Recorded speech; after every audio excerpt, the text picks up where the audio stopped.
कांग्रेस की तैयारी और उनके अध्यक्ष का ज्ञान तो कल मंच पर पूरे झारखंड ने देखा। जब वो मंच पे पूछते हैं, अरे कितनी सीटें हैं भाई झारखंड में, जब उन्हें झारखंड में टोटल कितने असेंबलीज हैं इसी का ज्ञान नहीं है और वो प्रचार कर रहे हैं। फिर महामहिम राष्ट्रपति का नाम उन्होंने गलत तरीके से उद्बोधन किया, जो माननीय राष्ट्रपति का इस भूमि की बेटी का अपमान करके वो यहां से गए। फिर आते हैं उनके फरेब पत्र पे, वादा खिलाफी पत्र पे, धोखे के पत्र पे।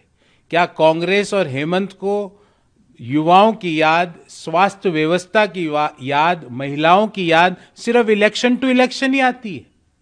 शिक्षा व्यवस्था की बात क्या इलेक्शन में ही याद आती है? मैं कुछ आंकड़े आपके सामने रखना चाहता हूं।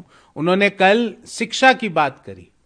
हेमंत जी, रांची विश्वविद्यालय में 1032 स्वीकृत पदों में से 647 शिक्षकों के पद खाली है। चाईबासा विश्वविद्यालय कोलान में 994 स्वीकृत पदों में से 719 पद खाली है। और तो और झारखंड में 1 लाख कॉलेज जाने वाले बच्चों के लिए मात्र 8 कॉलेज है, 8। चलते हैं बात स्वास्थ्य व्यवस्था पे। स्वास्थ्य की जो व्यवस्था है पूर्ण रूप से पिछले 5 साल में चरमरा गई है। हालात ये है कि आपको अगर उदाहरण देखें तो सेवानिवृत्त कर्मचारियों को स्वास्थ्य बीमा योजना का लाभ नहीं मिल रहा है। कोडरमा में तो एक विचित्र काम हुआ, जननी सुरक्षा योजना का जो पैसा है वो पुरुषों में बांट दिया गया। आयुष्मान भारत योजना पूरी तरह से इंप्लीमेंट नहीं की जा रही है। चलते हैं साहब रोजगार के ऊपर। हेमंत जी, खड़गे साहब, पिछले चुनाव में 2019 में आपने वादा किया था 2 साल में 5 लाख रोजगार का सृजन करोगे। हालात यह है कि 5 साल में मात्र 356 युवाओं को रोजगार मिला है। 17 युवाओं ने झारखंड में अपनी जान गंवा दी फिजिकल की जब यहां पे टेस्ट हुआ। 17 लोग, आज भी उनके घर पे मातम छाया हुआ है। फिर बात करते हैं, उन्होंने बात की पीडीएस की। अरे पिछले चुनाव में भी आपने पीडीएस की बात करी थी और कहा था, हेमंत जी आपने वादा किया था कि सारी अनिवार्य और आवश्यक वस्तुएं पीडीएस के तहत लोगों को मुहैया कराई जाएगी। क्या एक भी चीज मुहैया हुई? और तो और 341 क्विंटल चावल गायब हो गया, गबन हो गया उसका। बालू में गबन, कोयले में गबन, लोह इस्पात में गबन, चावलों में गबन, जल जीवन मिशन में गबन, बिजली बोर्ड में गबन।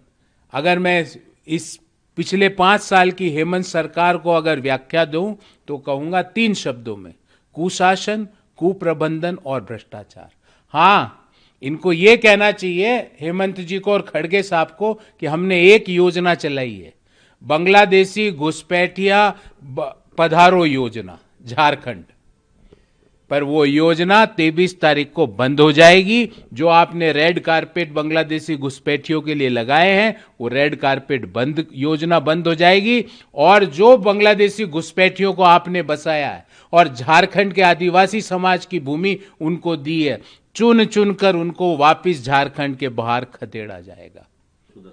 और जो बयान जिन्होंने सीता सोरेन पे दिया वो मंत्री है हेमंत जी के, और सीता सोरेन जी हेमंत जी के परिवार की सदस्य है।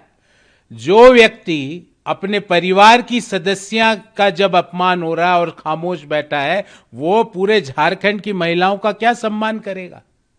जिस व्यक्ति के दिल में अपने परिवार के लोगों के लिए जगह नहीं है, वो और लोगों का क्या मान बढ़ाएगा? चाइना एनसी के ऊपर लगातार ओछी टिप्पणियां की जाती है। कभी माल बोला जाता है, कभी इंपोर्टेड माल बोलना चाहता है, कभी बकरी बोला जाता है। शर्म आनी चाहिए जो महिलाओं के लिए इस तरह की अभद्र टिप्पणियां कर। और छोटे लोग नहीं कर रहे, यहां पे तो मंत्री रहा अभी जो सिटिंग मिनिस्टर है वो ऐसी टिप्पणियां करता है।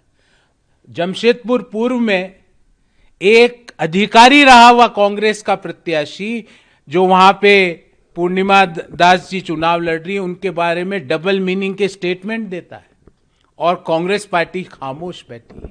तो इस अभद्रता का, इस महिलाओं के अपमान का जवाब 13 और 20 तारीख को झारखंड वासी कमल के फूल का बटन दबाकर जरूर लेंगे। देखिए, भ्रष्टाचार की गंगा पिछले 1.5 साल में कांग्रेस ने वहां बहा दी है। और कांग्रेस का जो सी है, that C stands for corruption. MUDA scheme में क्या हो रहा है आप देखिए। पहले बोला गया जमीन सिद्धारमैया ने कहा मेरी पत्नी के नाम हुई नहीं, फिर वो जमीन उनकी पत्नी के नाम हुई थी, उन्होंने वापस दे दी। ये एक तरह से स्वीकारोक्ति है कि भ्रष्टाचार वहां पर हुआ है। मुडा का चेयरमैन कह रहा है मुझे नहीं रहना, मुझे इस भ्रष्टाचार का भाग नहीं बनना है, वो अपने पद पर आने को तैयार नहीं है। लोकायुक्त और अन्य सभी जांच एजेंसियों के सवालों का जवाब देना पड़ेगा। और कन्नडिगास का जो पैसा कांग्रेस के लोगों ने, सिद्धारमैया जी ने अपने परिवार में जो बांटा है, वो वापस कन्नडिगास को मिलेगा। कर्नाटक सरकार का पैसा सिर्फ कुछ परिवारों के जेब में नहीं जा सकता।